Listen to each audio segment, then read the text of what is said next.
माननीय अध्यक्ष जी, सबसे पहले मैं आपका धन्यवाद करता हूं मुझे समय देने के लिए।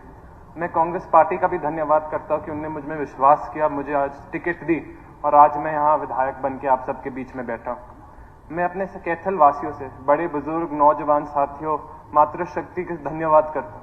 उन्होंने मेरा चुनाव, खुद का चुनाव सोच के लड़ा, अपने बेटे, अपने भतीजा का चुनाव सोच के लड़ा। और मैं हरियाणा के हर एक साथी का धन्यवाद करता हूँ। उनने मुझे आशीर्वाद दिया कि आज एक 25 साल का विधायक इस विधानसभा में बैठा है।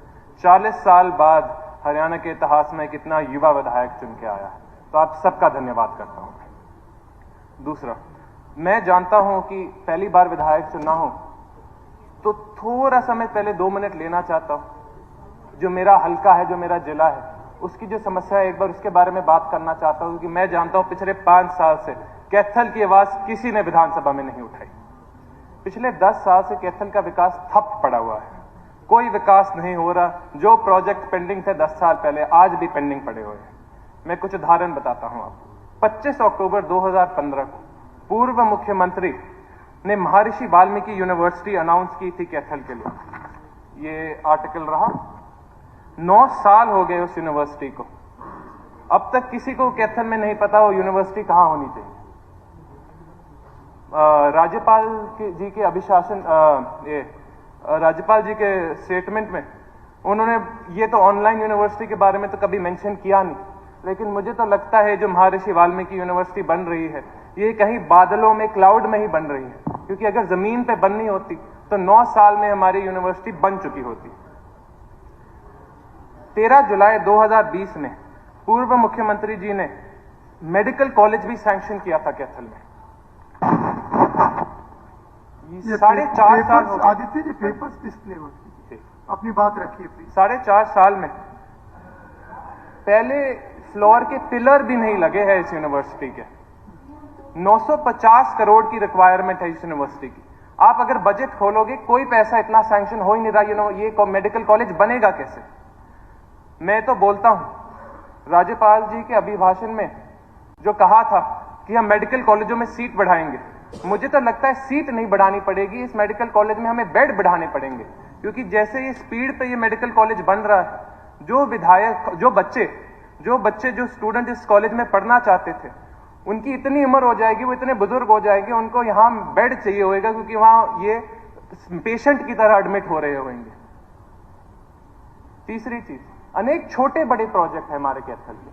एक सिटी स्क्वायर, बैंक स्क्वायर है, जो विद्यार तालाब, एक ऐतिहासिक तालाब है हमारे शहर का, वहां बनना था। लेकिन मैं आपको क्या बताऊं, भ्रष्टाचार की क्या भेंट चढ़ चुकी है। प्रोजेक्ट के टेंडर आते हैं, कैंसिल हो जाते हैं, आते हैं, कैंसिल हो जाते हैं। एक पार्किंग लॉट भी बनना था हमारे यहाँ, उदय भाई जी का किला है हमारे यहाँ, उसके पास पार्किंग लॉट बनना था। ये सारी जमीन कांग्रेस सरकार के टाइम एक्वायर हुई थी, लेकिन इन पे कोई प्रोग्रेस नहीं हुआ है। कोई नया टेंडर लगा नहीं रहा, कोई इन पे काम नहीं कर रहा। जो हुड्डा सेक्टर है, जो हमारे सारे शहरों में लगे हुए हैं, ये हम सरकार के काटे हुए। ये हो सकता है शहर के सबसे अच्छे सेक्टरों, सबसे अच्छे रेजिडेंशियल एरिया में से के एक हिस्से हो, लेकिन अनेक हुड्डा सेक्टरों में, कैथल में भी नहर का पानी नहीं मिलता। नहर का पानी नहीं मिलता, बोर के पानी में दिक्कत बहुत होती है काफी लोगों को। हर जगह बोर का पानी स्वच्छ नहीं होता, बच्चे बीमार पड़ रहे हैं।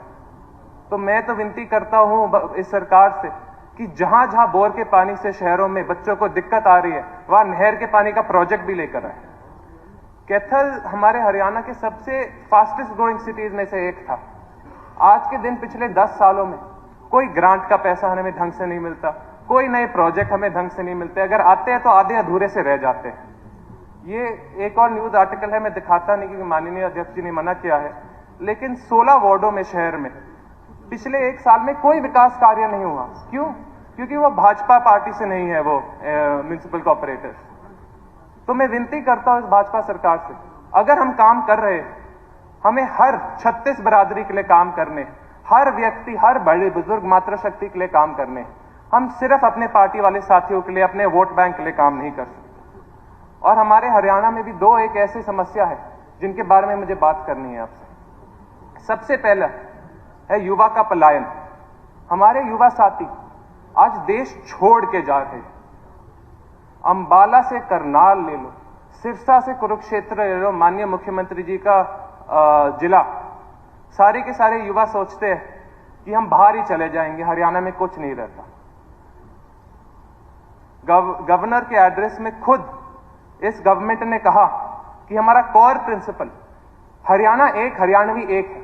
तो जो बच्चे बाहर जा रहे हैं ये हरियाणवी नहीं है, ये भी हरियाणवी है, तो हमें इनकी भी मदद करनी चाहिए। ये अपनी जिंदगी दांव पे लगा के डंकी के रास्तों से बाहर जाते हैं, कोई फंस जाते हैं, कोई मर जाता है, इन महीने महीने इनकी बॉडी वापस नहीं आती, लेकिन ये सरकार कुछ नहीं करती इनका मदद करने के लिए। लोगों को 2 किले अपने बच्चों को बाहर भेजने के लिए बेचने पड़ते और 2 किले उनकी डेड बॉडी वापस लेकर आने के लिए बेचने पड़ते। बच्चों की भी जिंदगी खत्म होगी, परिवार की भी जिंदगी खत्म होगी।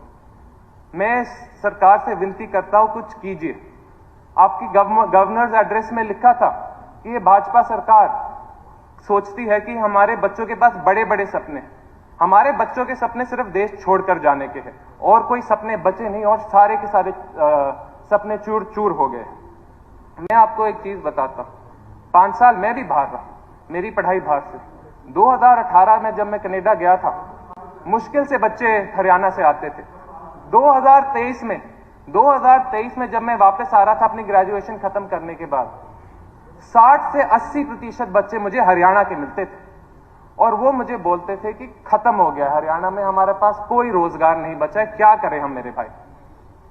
यहां कोई कनाडा आके जिंदगी तो आसान है नहीं, कहां 3 मंजिल नीचे किसी के बेसमेंट में रह रहे हैं, रोटी पानी मिलती नहीं, कच्ची ब्रेड अंडा खा रहे हैं, चूहों ने उनके कपड़ों में छेद कर दिए हैं, 14-14 घंटे 2 नंबर में नौकरियां करते हैं मजदूरी वाली, और फिर बोलते हैं यार घर की बहुत याद आती है, घर की बहुत याद आती है, मां के हाथ के खाने की बहुत याद आती है, घर की बहुत याद आती है, बहन की शादी हो रही है, कोई ध्यान रखने वाला नहीं, घर की बहुत याद आती है।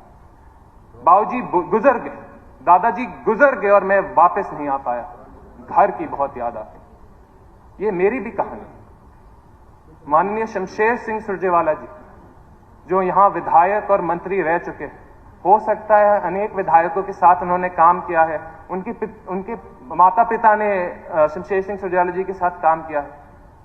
जब उनका देहांत हुआ, मेरे एग्जाम चल रहे थे, मैं वापस नहीं आ पाया, और जो दर्द आज भी मेरे दिल में है, मैं जानता हूं मेरी आखिरी सांस तक मेरे दिल में रहेगा। और ये सिर्फ मेरा दर्द नहीं, अनेक मेरे युवा साथियों का दर्द है। तो मैं सरकार से विनती करता हूं, अगर हमें अपने युवा के भविष्य के लिए काम करना है तो हमें पलायन रोक के एक बार फिर से अपने हरियाणा में रोजगार लाना पड़ेगा। यहां कोई युवा नहीं रहने वाला। हम गांव में जाएंगे, हमें सिर्फ बुजुर्ग ही मिलेंगे। आज भी मैं जाता हूं, 50 साल से बड़े ज्यादा मिलते हैं, कम 20-25 साल के लड़के बहुत कम मिलते हैं।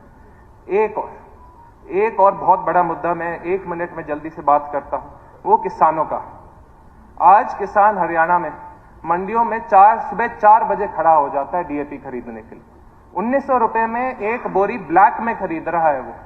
लेकिन क्या करें, अगर बिल्कुल सुख शांति से वो खड़ा भी होता है, जैसे हमने 26 अक्टूबर 2024 में देखा उचाना मंडी में, पुलिस उन पे लाठीचार्ज कर देते।